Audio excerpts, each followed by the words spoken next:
Thank you guys so much. I'm so glad that you like me right now, because by the time I'm done with this, some of you may not like me anymore. Okay. I'm like, how am I going to start this out? So, it's really good to be here with all of you at the summit. Are you all having a great time? Awesome. I'm so glad to be here. I wasn't planning on speaking, and then Kristen's like, hey, what are you doing at 2:45? And I'm like, I don't know, I guess I'm doing something with you. So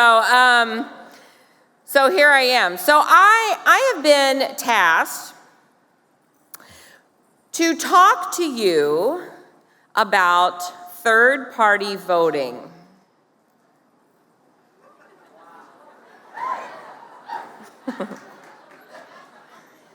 So you all still like me, okay? But first I'm going to talk to you about something else, sort of. I think a lot of times we talk about abortion and we see it very theoretical. We say to ourselves, we know abortion is wrong. We know that human beings are persons in the womb. We know that it is a human being, right? No woman has ever delivered a cat or a dog or anything else. We know that at the moment of conception, there is a unique and unrepeatable human being in the womb. Yes? Okay, we know that. So it's very interesting because, abortion supporters will sometimes say to us, well, it's not a human being. And so then the challenge is, well, then tell me what it is, right? And then they'll say, well, it's human-like. It's like, nope, that's not scientific. Let's keep talking about science, right? Like, let's stay on task. And so sometimes, though, because abortion has become, definitely part of the political scene, because abortion was made political when Roe and Doe were made into law. So that immediately put it into politics. But politics can also be a ministry of sorts. As we go canvassing and we're knocking on doors and we're talking to women and we're asking them, do you vote pro-life and who are you voting for? And many women will open up to us and say, gosh, I had an abortion all of these years ago and I've never talked about it. So politics can be a ministry in itself if you do it right. And, as a woman who has had 2 abortions, and as a woman who has participated in over 22,000 abortions as a Planned Parenthood director, this is not theoretical for me. This is not just about talking points for me. This is very real for me.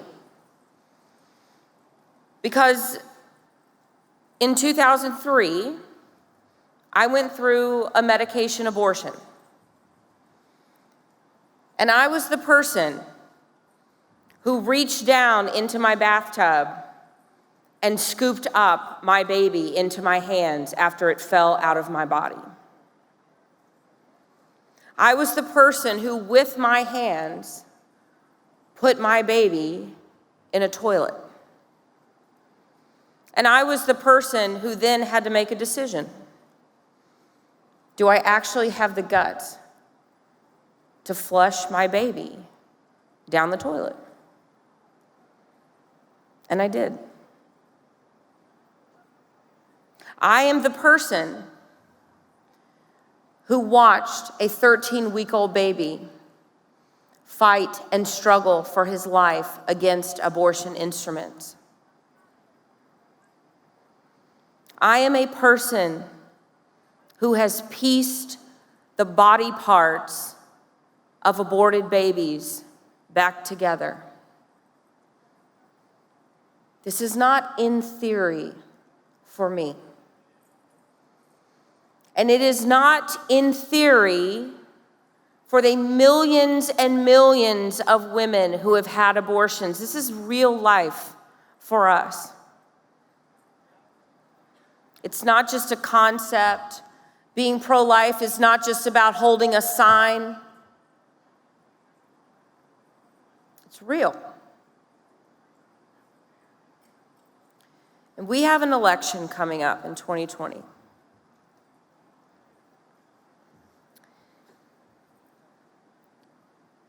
It is one of the most important elections of our time. We are this close to overturning Roe and Doe. Do you understand that?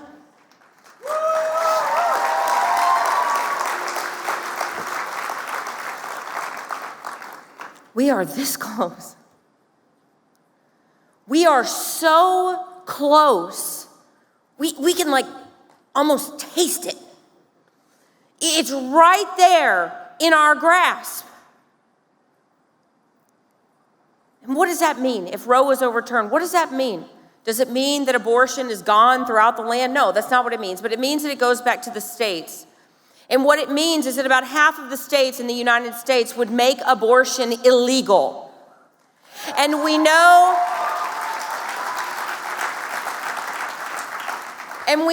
based on the raw data, two things.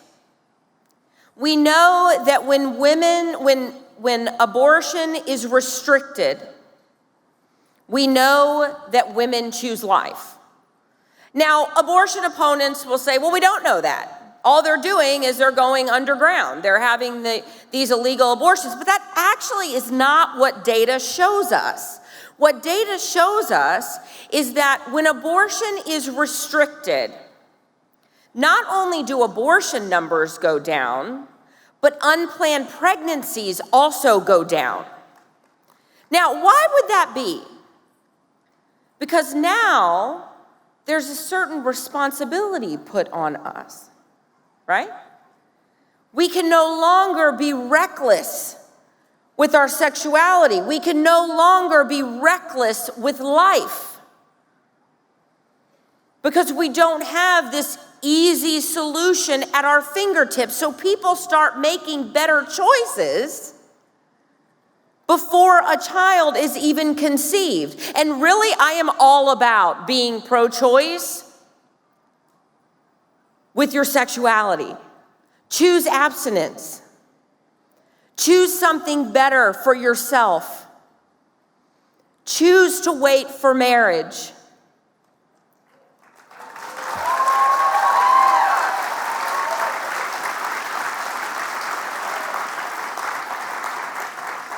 Because you're worth it. Because God made you beautiful. And he looks at you and I can't even imagine. I mean, sometimes I'm like, ugh, God must look at me and shake his head. But really, I think that when God looks at us as his creation, he looks at us with this intense love. It's such an intense love, we can't even understand it. We can't even fathom it because his love is so great for us. His love is perfect. He has a perfect love for us, and that's a love that we don't understand because we aren't able to have it.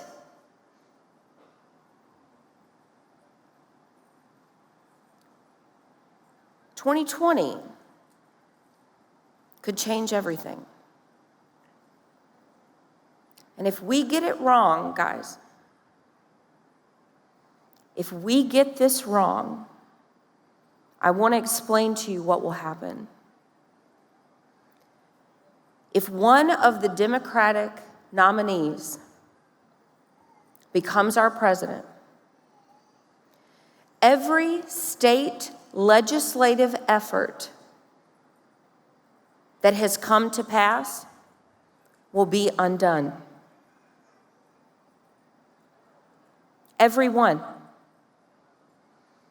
Everybody went on and on about how terrible it was when the governor of Virginia talked about aborting babies up until the moment of their birth. And then he went on to talk about killing babies after they were born. Let me help you understand something. Every single person who stands up at the podium, who is running on the Democratic ticket, supports those same things. supports those same vile, barbaric laws. And we are fooling ourselves when we think we are making some sort of righteous vote when we vote for a third party. You are not making a righteous vote.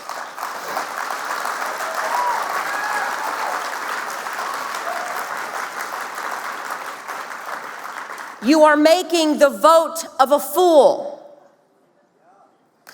Because when you vote for a third-party candidate who has absolutely no possibility of winning, and no third-party candidate does, when you make that decision and you claim that you are voting your conscience, then I can only suggest that maybe your conscience is poorly formed. Because if you are willing to vote for a third-party candidate, then you are voting for the Democratic nominee. That is what you are doing. I don't want to hear about voting your conscience. I want you to vote your conviction. Are you pro-life or not? Do you want to end abortion or not?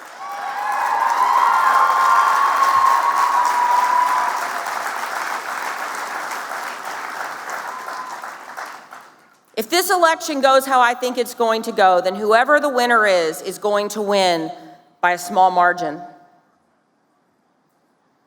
And if there are enough foolish votes for a third-party candidate that end up going to a Democrat, we will lose.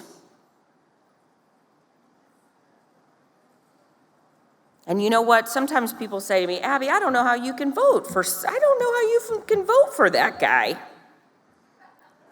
Some of the things he says.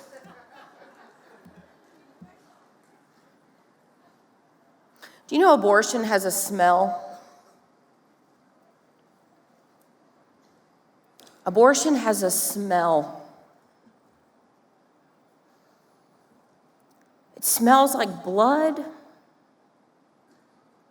mixed with death.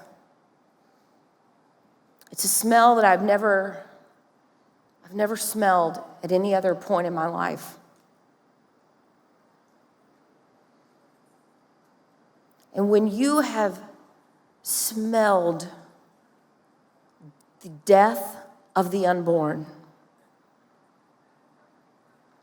when your hands have pieced together the broken bodies of babies killed in the name of choice, when you have heard that suction machine,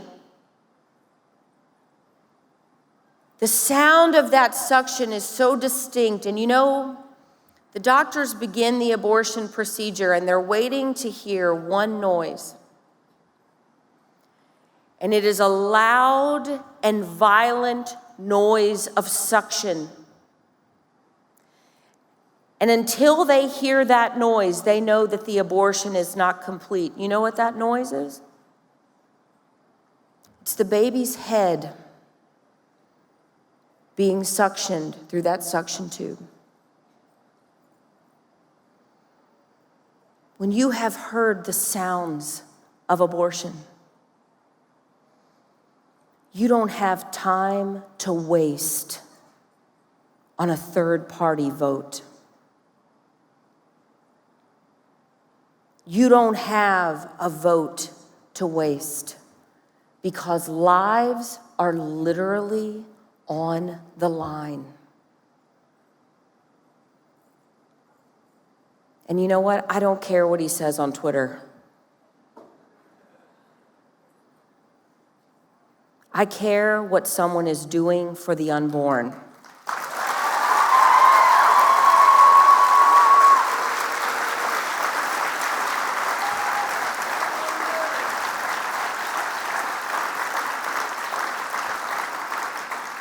I am a proud single-issue voter. because without the right to life, no other rights matter or exist.